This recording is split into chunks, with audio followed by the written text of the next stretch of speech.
ঈদ নামটাই শুনলে মনে পড়ে যায় সেই ছোটবেলার আনন্দগুলো। সকালে মায়ের হাতের সেই সেমাইয়ের নাস্তা আর বাবার হাত ধরে চলে যাওয়া ঈদগাহে নামাজের আনন্দটা এখন আর নাই। প্রতিটা বছরই ঈদ আসে, কিন্তু আনন্দ হয়ে না, বুক ভরা শূন্যতা নিয়ে। প্রবাসে থাকা মানুষগুলা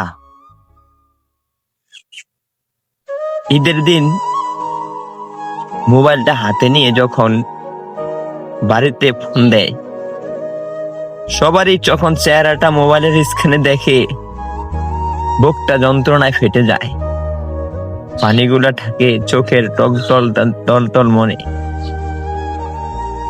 তবুও তারা চোখে হাসে, এজন্য কারণ তারা জানে তাদের এই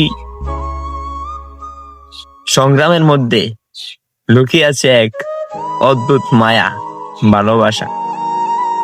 তারা জানে তাদের এই সংগ্রামেই তাদের মানুষগুলাকে হয়তো একটু হাসি ফুটাবে।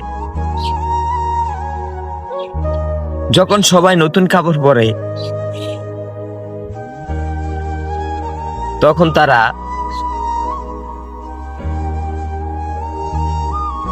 চোখে জল নিয়ে কাজ নামক এক সংগ্রামে চলে যায়।